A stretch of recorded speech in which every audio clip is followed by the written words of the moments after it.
This journey started in 1995. I had applied for my formal internship under the legendary architect Raj Reval. Raj Reval is synonymous, with the legends that Indian architecture has produced over many decades. And I was thrilled and very very excited to join Mr. Reval's firm in 1995-96 as an intern. Not only am I inspired by Raj Reval's architecture and his ideology and design philosophy, but what actually, over the next weeks and months to follow, what actually really took over me was his command over the use of natural stones.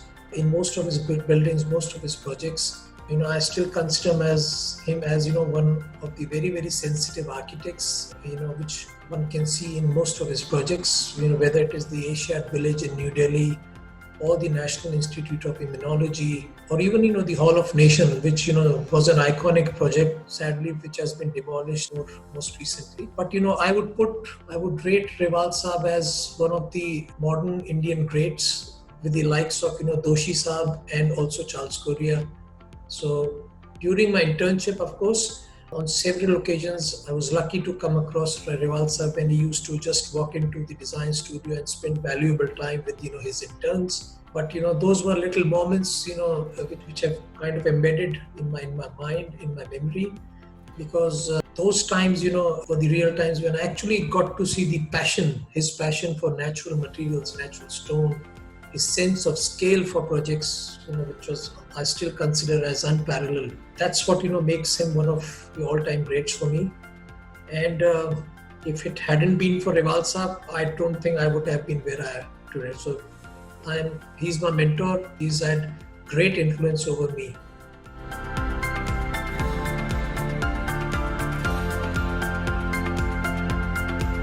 I've been hugely inspired by Raj Reval's design philosophy, ideology, and obviously the architecture he's done over many decades. So from early days, I also started developing a passion for local sandstones and local building materials. Incidentally, I hail from Rajasthan. Rajasthan is a land, as you know, is rich in sandstones and other local building materials. And it has a very, very strong history of architecture. If you look at the forts and palaces, it's a land of Maharajas, as they say. So I also experimented using these local stones in most of my projects. Stones like, we've got wealth of these sandstones, starting from Bansipad, Dholpur red and pink sandstones, Mandana stone, etc. These can be effectively used as cladding stones. Every one of us has been brought up hearing this word Kota stone. So Kota stone is one hell of a stone which we use in most of our projects as a flooring material, because for its versatility, because of its strength, because of its color range it gives us, it's just unbelievable. Not only as sensitive designers, are we using these locally available stones in our projects, but at the same time, we are also encouraging and providing local people jobs, as they are the experts in stones working over many generations. So here we are talking about a designer and architect being sensitive. He's also giving employment to local people. To me, it is as good as it can get.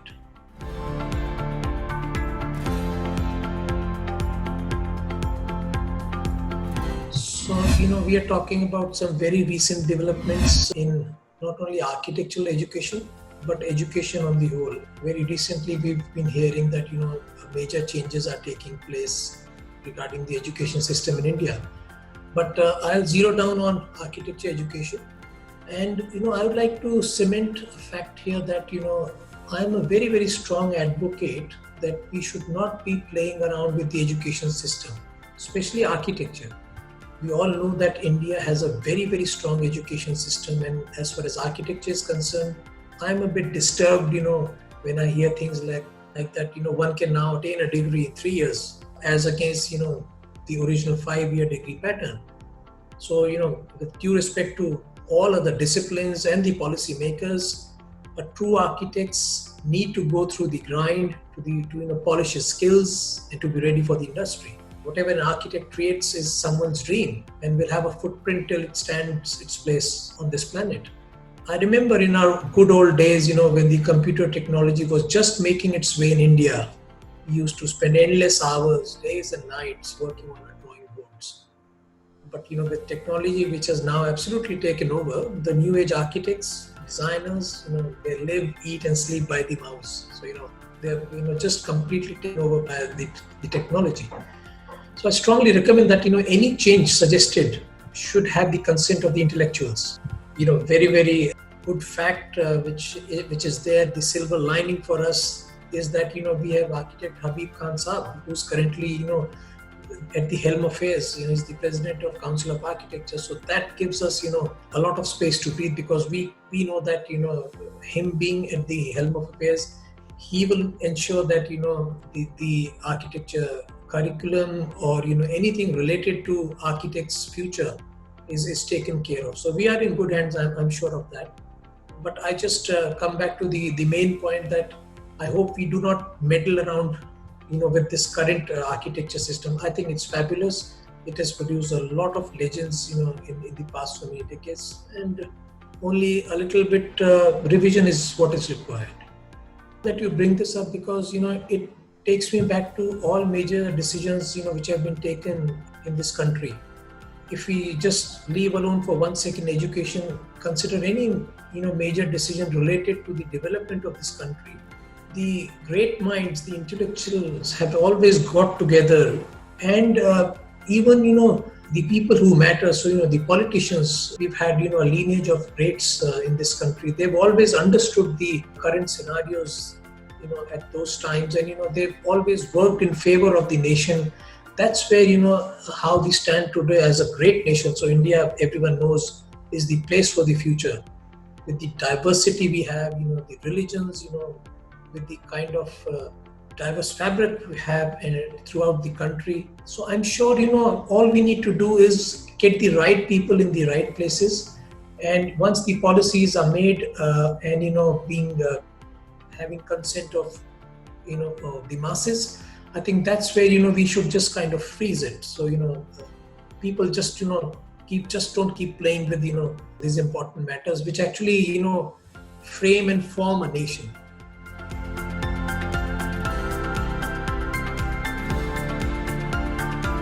So many of their projects are dear to them, because an architect, when he works with all his passion, all his compassion, when he creates something, the only thing probably he wants to hear is at the end of the project a happy client, who comes back to him even years after he's done his first project.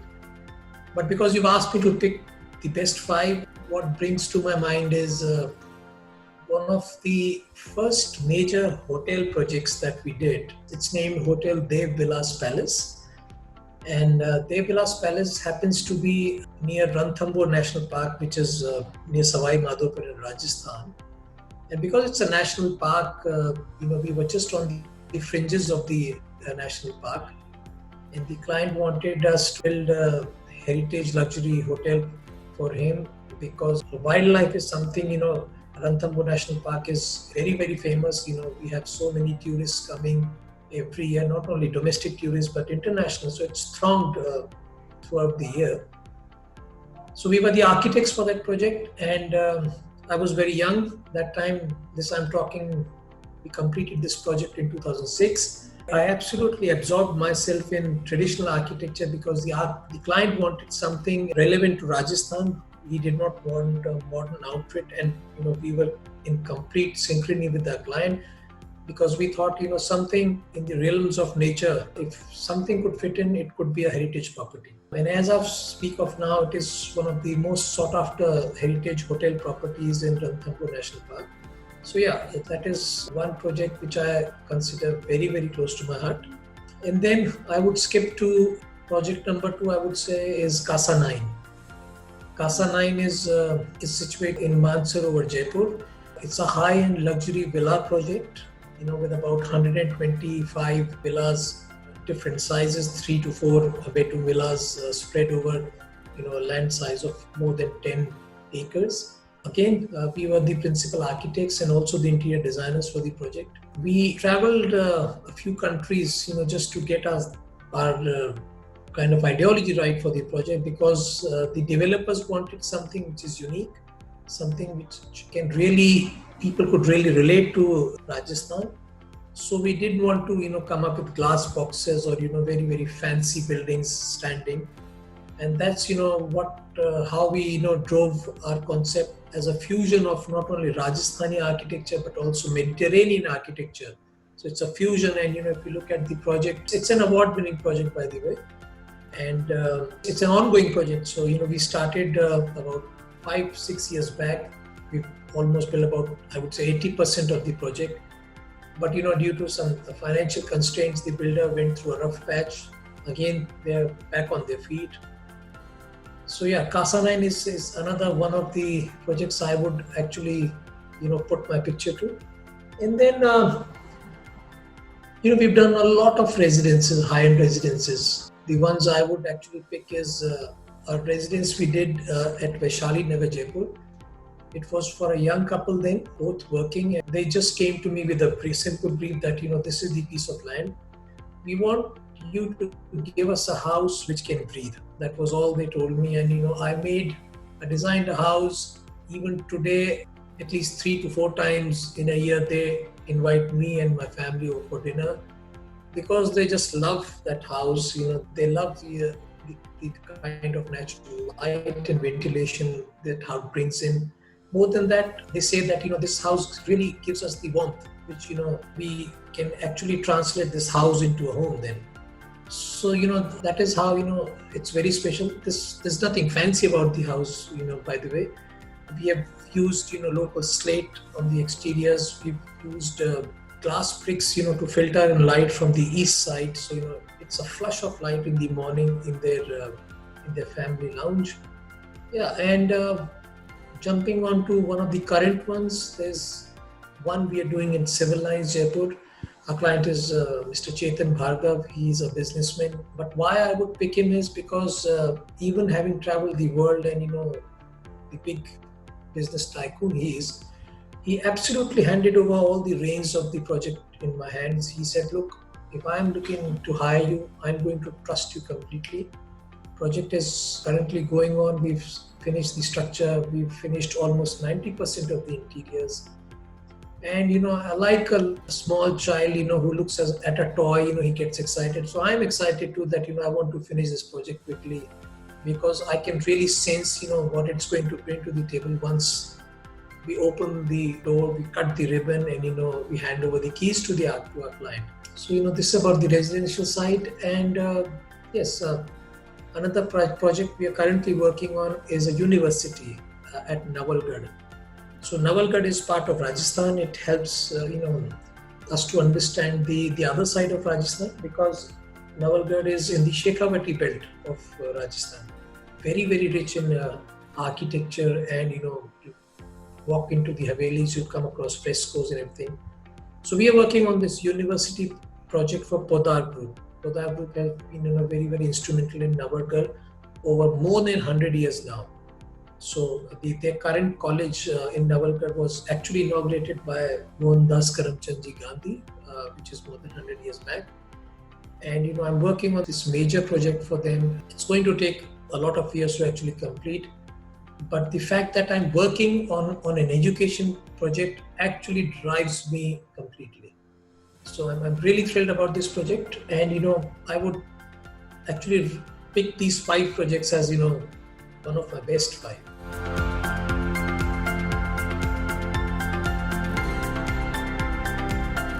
Okay, so thank you for asking this question. I've always believed that someone should ask me this question, because there is this other side of me also. So if I was not to be honest, I look at 2 things. Maybe I could have become a tennis player, because even in my school days, when I developed this passion for this game, I went on to represent my school, later on my college and university. Then I was picked up for the district and later for the state team. So I reached a level, where I was competing at the national level. And actually there came a time, when my father once asked me, so do you want to really pursue a career in sports? But I think that's where the next step came. and I chose architecture over tennis. For whatever reasons, I still do not regret that decision. But yes, what I can say is that tennis is as close to my heart as is architecture even today. The other thing, if not an architect, I probably would have ended up as a singer. So this was, I wouldn't call really a talent, but this was something which I also realized very late in my life that, I have this sense of music.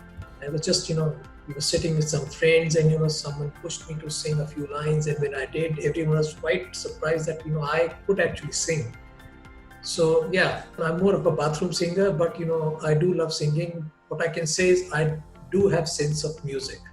This is for my country also. ऐ मेरे प्यारे वतन, ऐ मेरे बिछड़े चमन, तुझ पे दिल कुर्बान, तू ही मेरी आरज़ू, तू ही मेरी आबरू, तू ही मेरी जान.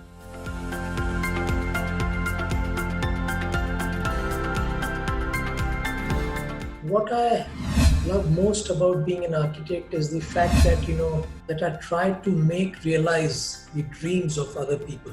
So when clients come to me, when they tell me that okay, we are going to build this house and we want you to design this for us and construct it for us. I not only take it up as a project, but I look at them, the kind of responsibility they are handing me over. Because as we say that only once in a lifetime, people get the opportunity to build their own houses. Architecture gives me a sense of feeling that, I'm like a bird. I can wander, I can explore, I can observe, I can absorb, and then implement in the best of my capacity and with the best of the sets of skills I have, which I've developed over past many years. So I'm absolutely in love with architecture and, being an architect. Those are my parameters for, what I love most about being an architect.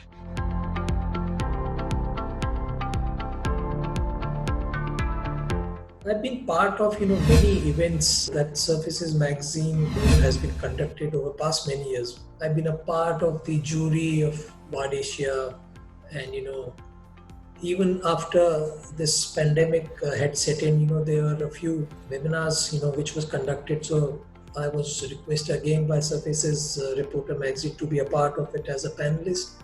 I was glad to be always there. I can easily say on record here that, this is one magazine which actually brings substance onto your table. And when I say onto your table, I mean the designer's table. Not only I find the team very, very sensitive to the very core and important issues related to architecture, interiors, and, for that matter, design verticals. But, this is one magazine which is constantly pushing and pursuing to better their mark every time, which I'm experienced, obviously, every time I attend any of the events. I would, however, end by saying that I strongly recommend that Surfaces Reporter Magazine should focus more on students, who are pursuing a career in design, because I'm sure you would bring them closer to the real world. There's so many issues related to students these days, and most of the magazines are focusing on, the legendary architects or the good projects. But it's good to, give space to students also, because they are the flag bearers of this nation in coming times. It's been a wonderful journey I've had all these years with Surfaces Reporter magazines, and I'm sure I'll continue to do that in the years to come.